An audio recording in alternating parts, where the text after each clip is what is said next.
University of Professionals, eminent historian Professor Syed Anwar Hussain, to give the keynote address. We are happy that we have among us Mr. Mahabur Rahman, Director, UN Division, Ministry of Foreign Affairs. He will be with us as a special guest. Begum Majida Shaukat Ali, Vice President UNAB, will preside over the symposium. May I request the keynote speaker, Professor Syed Anwar Hussain, special guest Mahabur Rahman, and the chair of the meeting, Begum Majida Shaukat Ali, to kindly come to the dais. Ladies and gentlemen, it's an honor and pleasure on my part to welcome you in this August gathering. As all of us know, that UN is challenging, UN is under challenge, especially after the Ukrainian war and the Israeli attack on Gaza. But there is no other global organization with the legitimacy, convening power and normative impact of the United Nations. No other global organization gives hope to so many people for a better world and can deliver the future we want. Today, the urgency for all countries to come together to fulfill the promise of the Nations United has really been greater. I have the pleasure to invite today's keynote speaker, Professor Syed Anwar Hussain, Bangabandhu Chair Professor, Bangladesh University of Professionals, to deliver his keynote speech.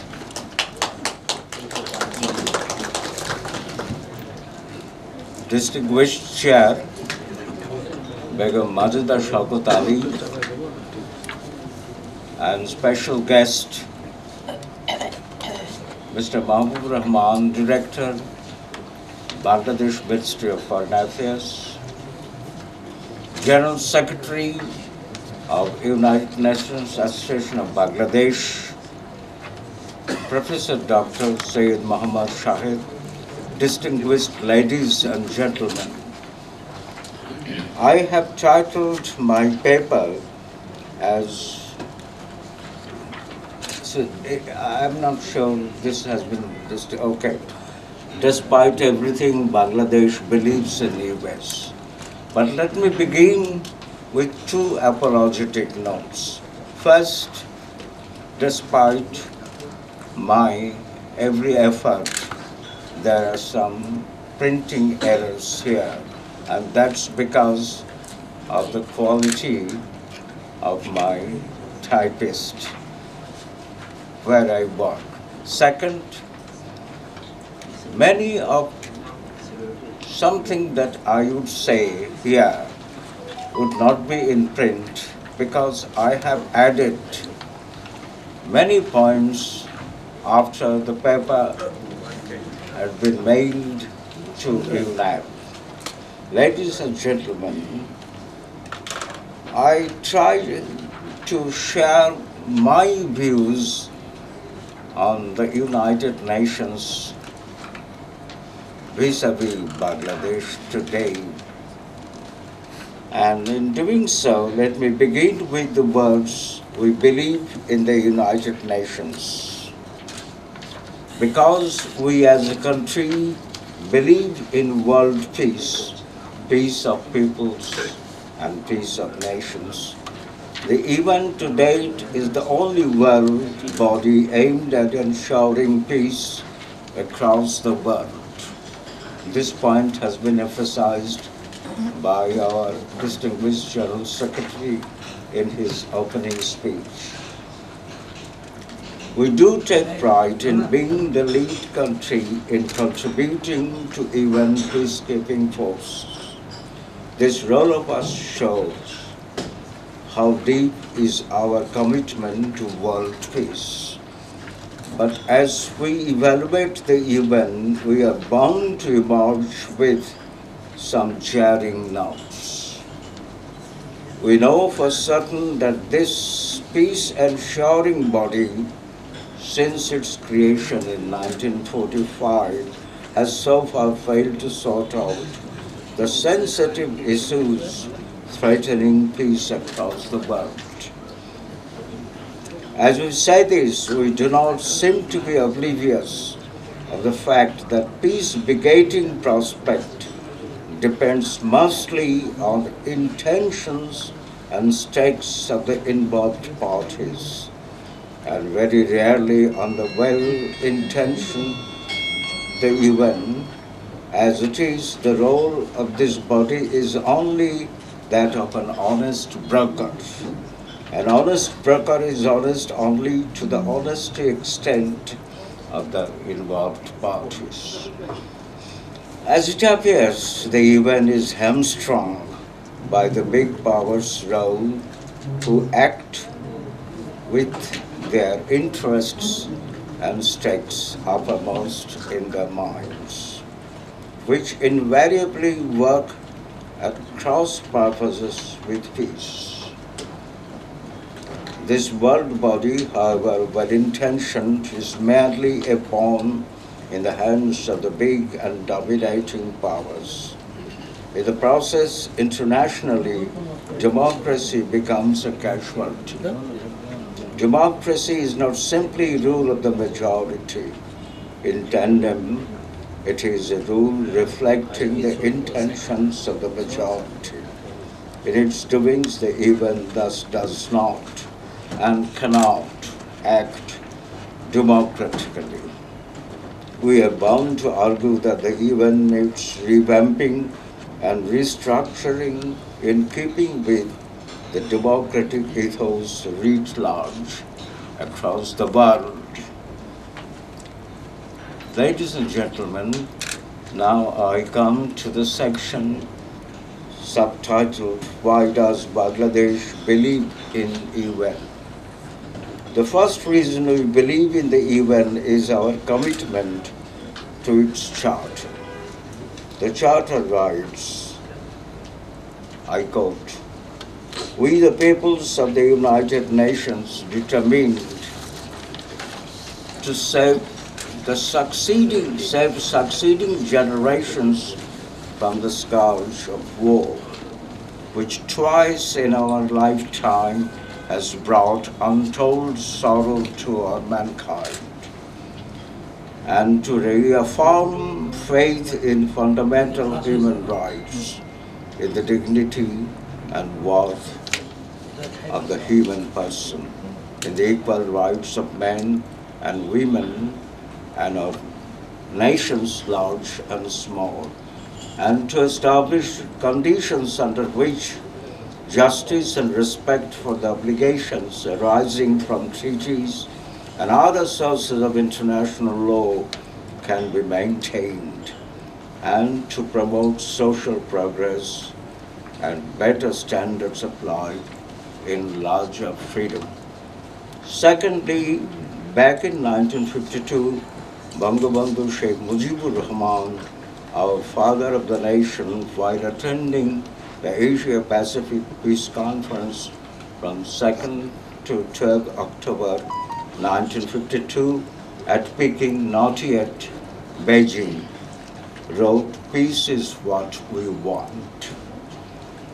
Thirdly, in keeping with underlying spirit of the UN Charter and Bangabandhu's yearning, the Mujibnagar government,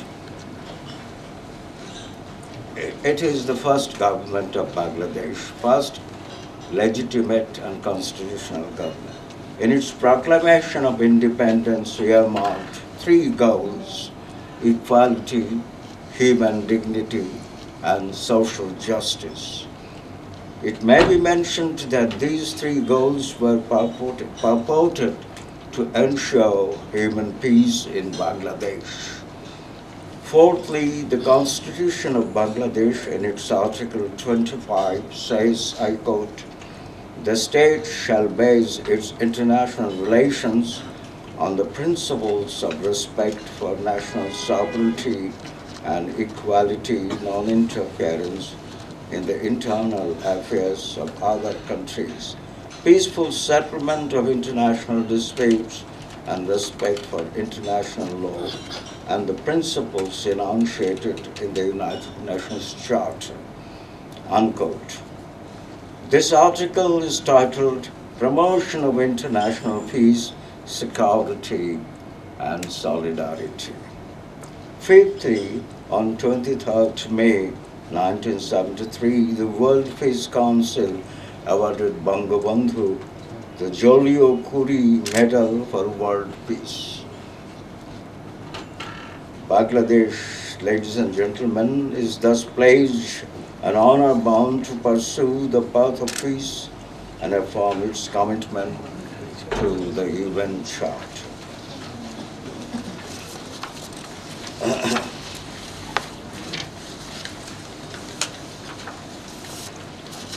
Now, ladies and gentlemen, I come to the section which is subtitled, But We Live in a Planet Earth of Endangered Peace. World peace is endangered because of some flash spots around the world and about which the UN has not been, I stress my body, has not been able to do anything so far. Back in 1920, when the war drums had fallen silent, but the world had yet to be stable, Y.B. Yeats wrote his famed poem, The Second Coming, in which occurred the two sentences, things fall apart, center cannot hold. Now, I put a question mark as I say, are we not in such a world? Ladies and gentlemen, there are certain peace endangering flash spots right now. Firstly, the Rohingya crisis has been on for over 6 years. Both the international community and the UN have failed to do anything substantial in this regard.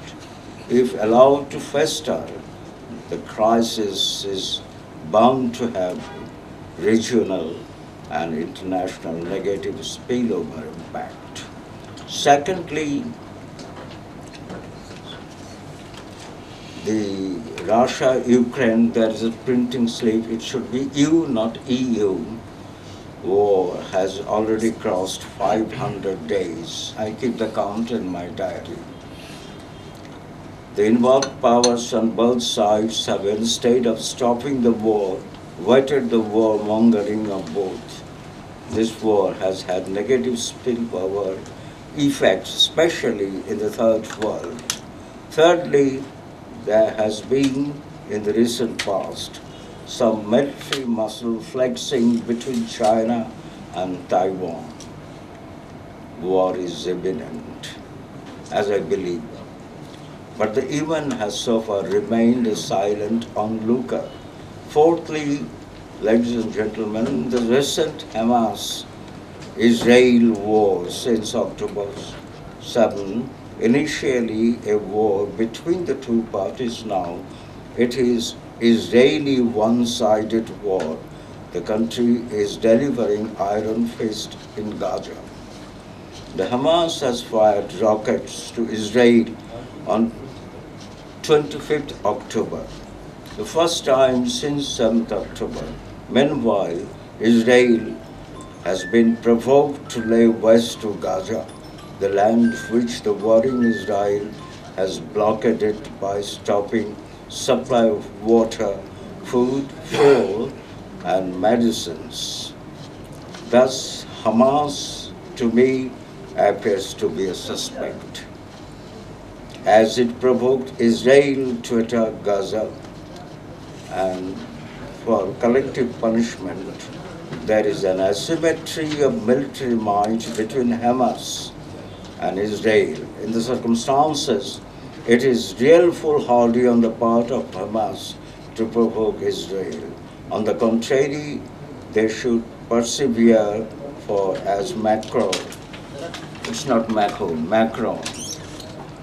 has pointed out, the political process. The Israeli war is illegal and unjust.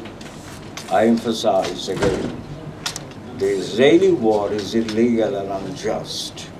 Although Biden, the US president, has praised Israel's sticking to laws of war, I myself am a student of international law, so I know what are the laws of war.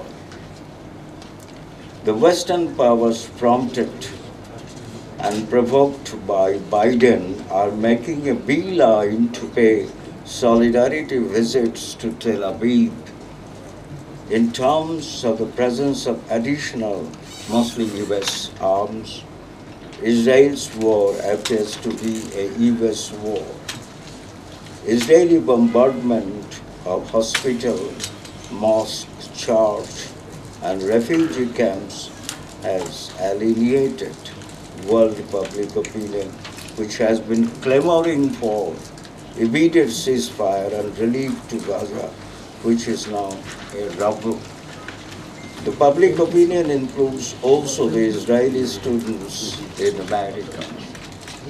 Before coming to attend this seminar symposium, I was listening to Al Jazeera news, and it was found by me that US has delivered air strikes to two positions in Syria, supposedly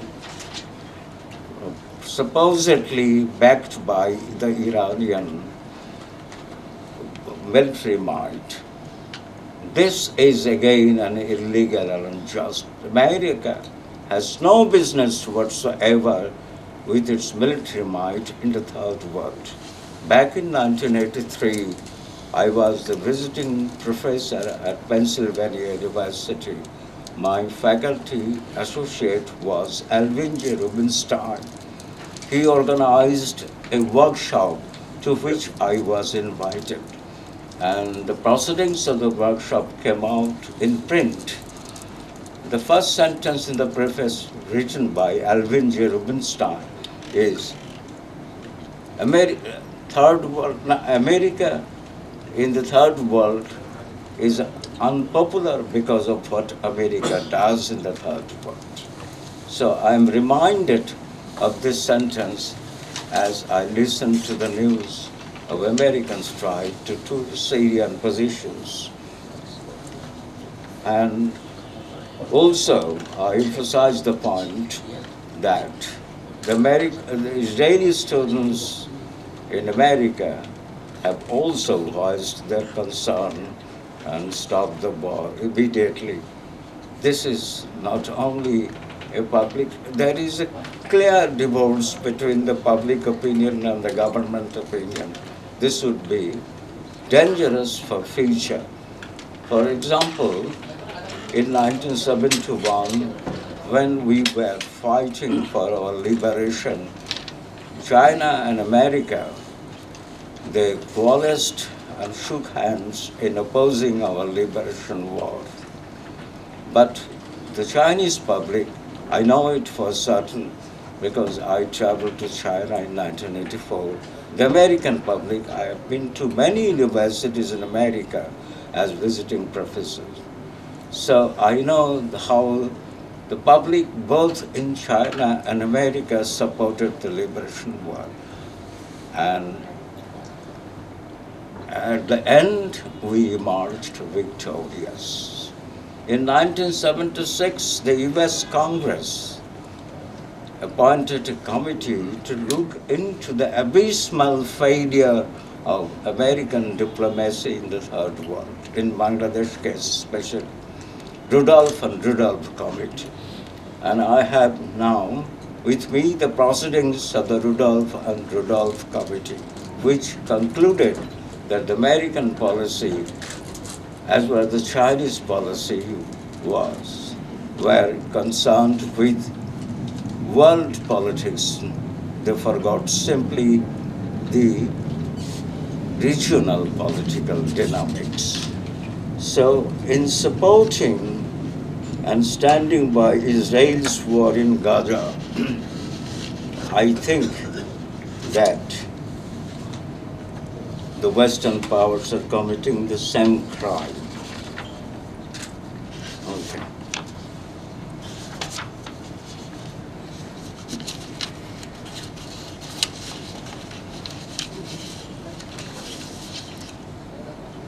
The UN role in this unfolding war is what we are concerned with today, is much to be desired.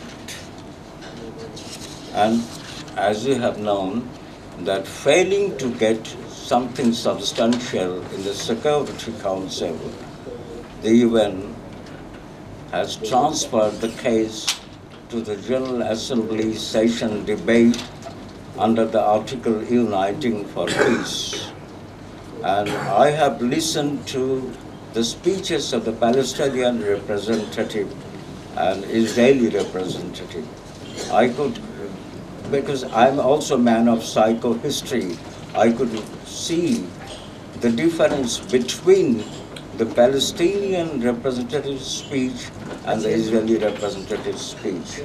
Anyway, back in 1971, the Security Council failed to stop the liberation war of Bangladesh, and that's why we found that the UN Secretary General also transferred the issue to the General Assembly under the Uniting for Peace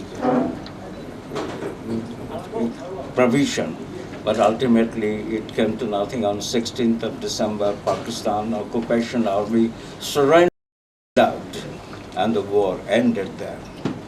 And the United States also tried to flex its nuclear power muscle, but to no purpose. Anyway, so the United Nations has been made to be non-functional by the big powers. This is my core point. Recently, the Secretary General's admission that the appalling Hamas attack did not occur in a vacuum, and is indeed, I suspect, is a loaded statement. That the Israeli war is in breach of international law is evident from a cursory glance at Hugo Grotius's book on the law of war and peace, written in 1625 and then also republished in 2001, and the 1949 Convention on War. Israel is committing a crime, and Biden, as well as other Western powers, has complicity in it.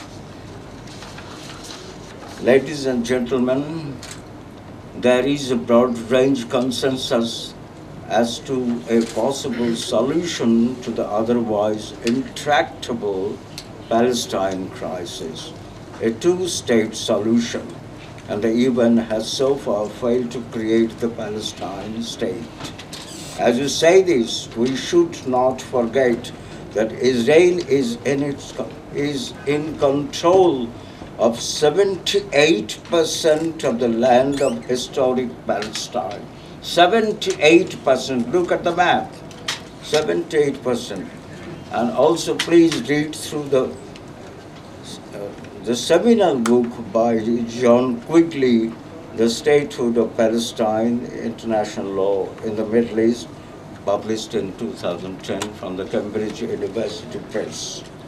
It is further to be noted that when the Israeli state was created on 14th May 1948, because of Balfour Declaration, the British Foreign Minister in 1917, it is further to be noted that when the Israeli state was created on 14th May 1948, the US was the first to recognize the provisional government.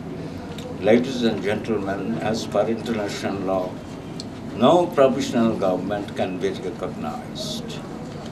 We were not recognized in 1972. The then US President Harry S. Truman did this without informing the State Department, the only body to do a thing like this. And thus I argue the US President violated both international law and the American system of government.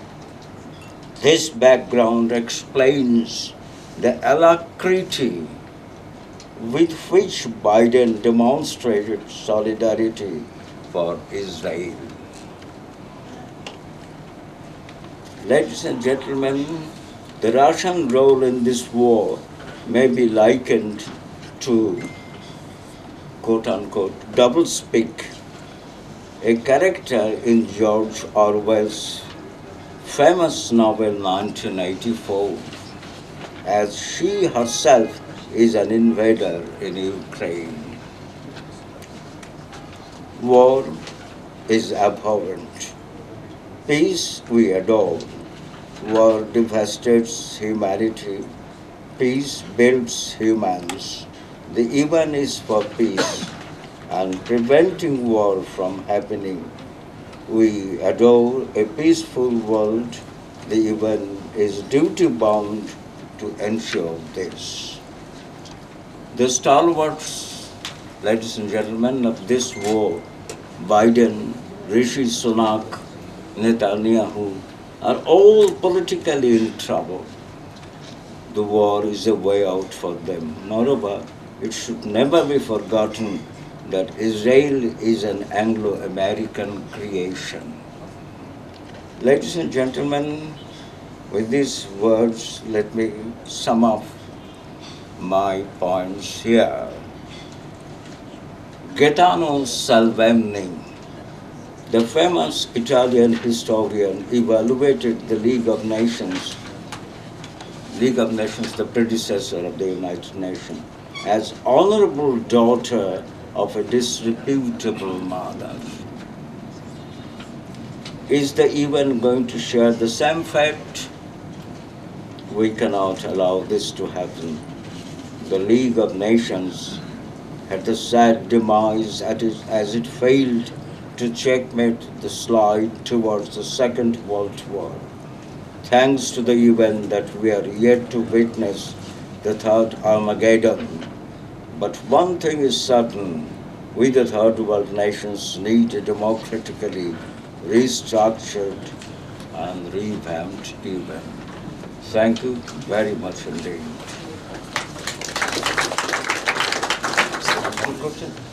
If you have any questions, I'm ready to answer. But I will speak in Bangla in answering the questions. There is a ready information for you, sir. Okay. This is through the courtesy of His Excellency High Commissioner of Brunei. US strikes Iran-linked sites in Syria after attack on American troops. So directly or indirectly, US are to be involved in the war. Yes, I do think so. US is involved in the war, and US has complicity in Israel's war. Thank you for pointing it out. Okay. Any more questions? My question is just to the point. So what is the next future of our generation to save good education, food and environment? But I am pointing on the environment. What is our next generation environment? What we can do according to your experience and whole life skill in Bangladesh. So we want to know what is our next suggestion for our youth generation. Thank you very much. I think in one of my presentations here at UNAB, I said the third world nations, which constitute a majority of the members of the United Nations, should go for sort of exerting pressure for democratizing and restructuring the United Nations. Because the United Nations was created in 1945 and now is 2021. The world is completely different. So I suggest we need democratization of the United Nations. And our next generation, or the future generation, should be all at one in demanding this. And I have started demanding this, and the distinguished Secretary, Professor Dr. Syed Mahmood Shahid, knows it very well. I have always been speaking for restructuring the United Nations as per democratic norms. It's not that the five powers should control the United Nations. It is absolutely unacceptable to us. And the recent Israeli war has not been dealt with properly because of Russian and American veto each other. This veto power should go immediately, And there should be a democratic process of taking decision in the United Nations. Thank you. Thank you. On behalf of the organizer and audience present here, I like to thank Professor Syed Anwar Hussain for his very illuminating speech. Now I have the honor to invite Mr. Mahabur Rahman, Director, UN Division, Ministry of Foreign Affairs, to deliver his speech as a special guest. Mr. Mahabur Rahman. Madam Vice President of the United Nations Association of Bangladesh, Begum Majida Shaukat Ali, distinguished keynote speaker, Professor Syed Anwar Hussain, Excellencies, Ambassador, former Ambassador, distinguished guest, ladies and gentlemen, Assalamu alaikum and very good evening. At the outset, let me convey my heartfelt thanks and appreciation to the United Nations Association of Bangladesh for inviting the Ministry of Foreign Affairs at today's symposium on the occasion of 78th anniversary of the United Nations. Let me also share with you that I am very privileged and honored to be here today. I would like to express my regards to keynote speaker, Professor Syed Anwar Hussain, who has distinguished himself for his in-depth knowledge of our history and his deep insight into the events that have changed or changing the course of international relations. If we translate the frustration on the failing of the world community to secure and advance the international peace, as elaborated by the esteemed keynote speaker, we can indeed sense the legitimate aspiration of humanity towards the global body. However, I am mindful that we tend to measure success through failures, and often we count success. While the United Nations on its parts could not achieve all to our expectations, this is also a fact that the global body has its success stories in peace, security, development, and human rights. As we mark the 78th anniversary of the United Nations, we reiterate Bangladesh's unwavering dedication to the principles and objectives outlined in the United Nations Charter. We applaud the United Nations for its leadership and relentless endeavors in fostering trust, nurturing global solidarity, and revitalizing multilateralism to address the complex global challenges and addressing competing priorities. This year, UN Day holds special significance as it also commemorates the 75th anniversary of the Universal Declaration of Human Rights under the theme of equality, freedom, and justice for all. Madam Chair, creating a world where freedom, equality, and justice prevail is a lofty aspiration that has been at the heart of numerous social political movements throughout the history. This vision encompasses a society where individuals can exercise their fundamental rights, where inequalities are duly addressed, and where fairness is the bedrock of governance.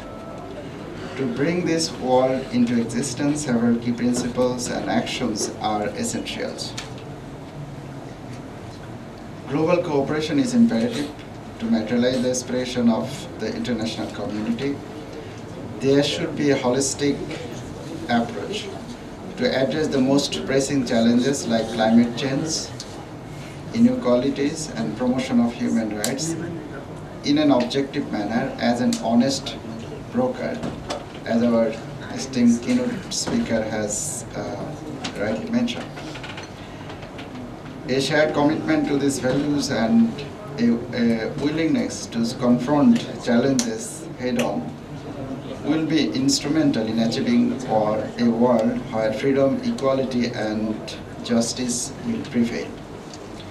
Ladies and gentlemen, United Nations, along with its various specialized organizations, has achieved notable advancements in numerous areas, including socio-economic development, promotion and safeguarding of human rights, as well as the fight against climate change. Peacekeeping efforts, nevertheless, we persist in observing armed conflicts in various regions across the globe, which intensify the hardship endured by civilians and obstruct the progress and prosperity. Furthermore, there has been limited headway in the prevention of nuclear weapons proliferation, and the termination of arms race. Dear audience, peacekeeping and peacebuilding have been proven as effective tools to help the world from moving towards peace and conflict, towards peace from conflict. In fact, current multidimensional peacekeeping is facilitating the political process, protecting the civilians and assisting disarmament, demobilization, and reintegration of the former combatants. Moreover, it is supporting the process of protection and promotion of human rights and restoration of the rule of law in the conflict-prone areas.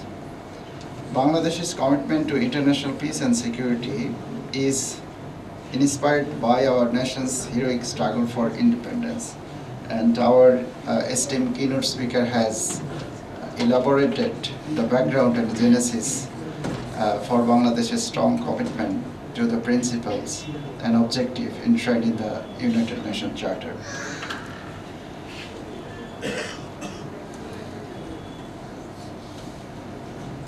During our War of Liberation in 1971, our people experienced the worst form of genocide and crimes against humanity. From the ashes of war, our father of the nation, Bangabandhu Sheikh Mujibur Rahman, embarked on rebuilding the country brick by brick. Under his visionary leadership, our constitution crafted the fundamentals of our foreign policy, which is friendship to all and malice towards none. In his first address to the UN General Assembly, he committed to act in solidarity with oppressed people around the world.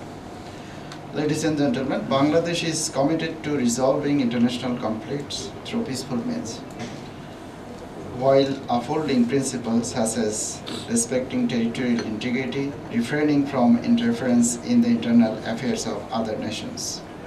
We have adopted a zero-tolerance stance towards manifestation of terrorism and violent extremism.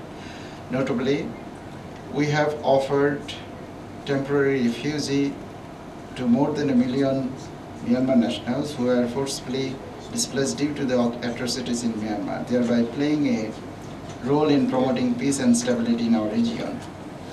Subsequently, we have remained dedicated to pursuing diplomatic efforts at the bilateral, regional, and international levels to seek a peaceful resolution to the Rohingya crisis.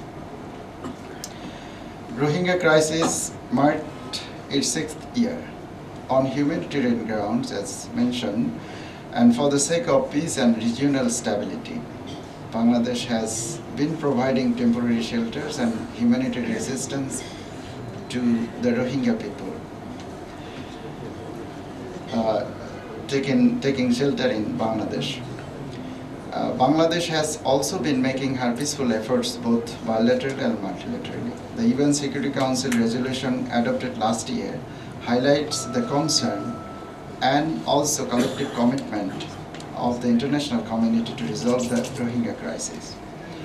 Independent investigative mechanism on Myanmar under Human Rights Council and the Gambia's case at the International Court of Justice are some of the efforts in the accountability fronts. We call upon the international community to keep pressure on Myanmar authorities to create conducive environment for repatriation of the forcibly displaced Myanmar nationals to their ancestral home in the Rakhine state of Myanmar. Madam Chair, making the world a place where freedom, equality and justice are the norm is an ongoing endeavor. It demands a collective commitment to upholding those values. While multilateralism may be a long and arduous journey, it is a path well worth pursuing for a better and more equitable future for all.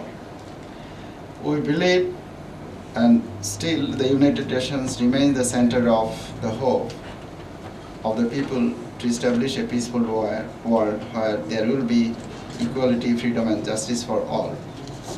I would like to conclude my remarks repeating the title of the statement, keynote speech made by our esteemed keynote speaker, where it says, "Despite everything, Bangladesh believes in UN." I just would like to add that peoples of the world would like to believe in the UN. Thank you all. Jai Bangla.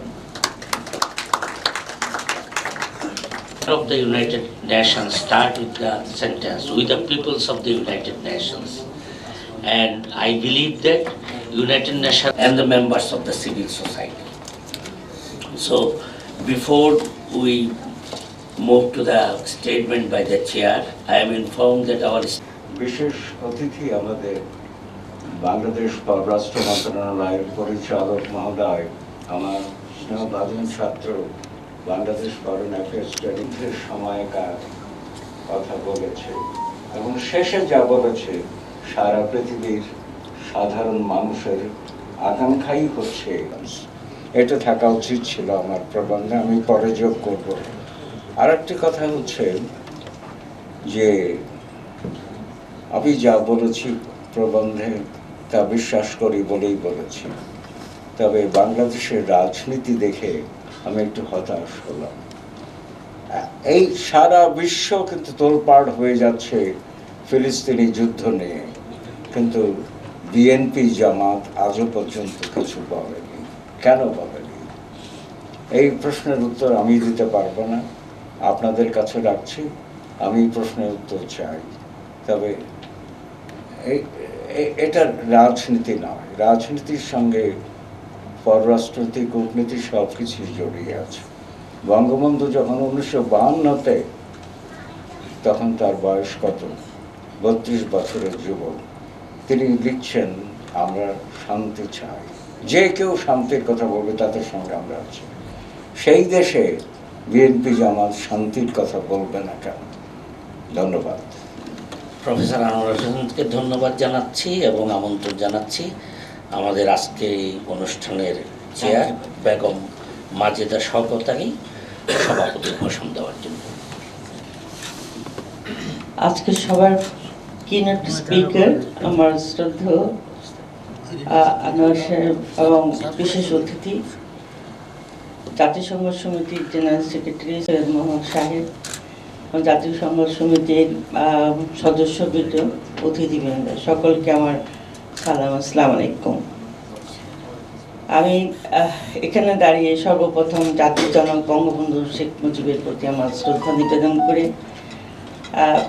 দু একটি কথা বলে শেষ করব, কারণ সভাপতির কিছু বলার থাকে না, শুধু সভাপতি ঘোষণা করাই তার কাজ থাকে। তারপরেও অনেক কথা আমরা শুনলাম, অনেক কিছু জেনেছি এবং যিনি কিনোট স্পিকার তিনি একটা অভিজ্ঞ ব্যক্তি, তার সামনে দাঁড়িয়ে আমার কথা বলাও খুব সাহসের ব্যাপার।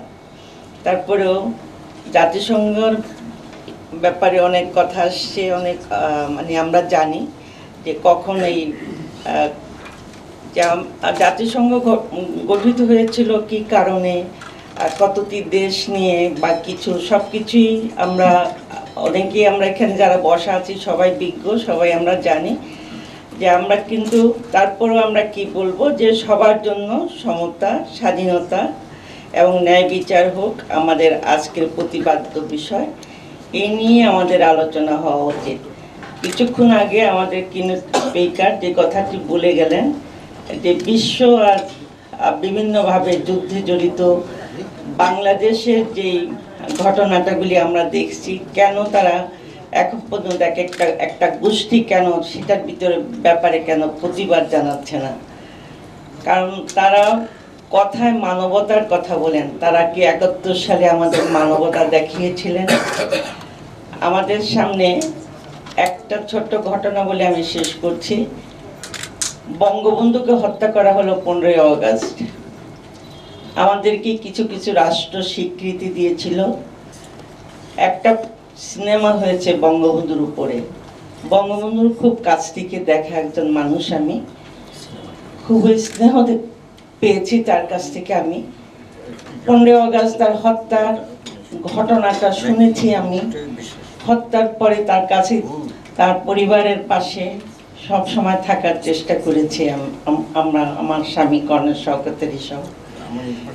কিন্তু যেটা দেখলাম বঙ্গবন্ধুকে কিভাবে হত্যা করা হলো। বঙ্গবন্ধু বলছেন তাজউদ্দিন সাহেবকে, তার কথাগুলি মানে পড়েছি, শুনেছি, কিন্তু বলছেন আমি এটা করেছি, ওটা করেছি, সৌদি আরবে গ্লাভ পাঠিয়েছি, এটা করেছি, কিন্তু তারা কি আমাদেরকে স্বীকৃতি দিয়েছে? দেয়নি। তো জাতিসংঘ মানে এটা সৃষ্টি হয়েছিল শান্তির জন্য, সমতার জন্য, ন্যায় বিচারের জন্য। তো আমি এখানে দাঁড়িয়ে সবার সামনে আহ্বান রেখে যেতে চাই যে এই রাষ্ট্রগুলি যারা জাতিসংঘের সাথে জড়িত আছেন, তাদের আহ্বানে হোক বা জাতিসংঘের আহ্বানে হোক, এই যুদ্ধ বন্ধ করা হোক, শিশু হত্যা বন্ধ হোক, নারী নির্যাতন বন্ধ হোক। এই আহ্বান জানিয়ে আজকে আমার এই সভার সমাপ্তি ঘোষণা করছি। বাংলাদেশ চিরজীবী হোক।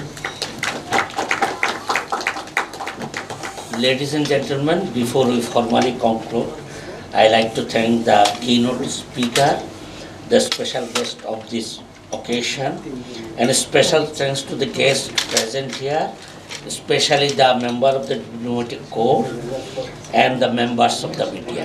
Thank you very much.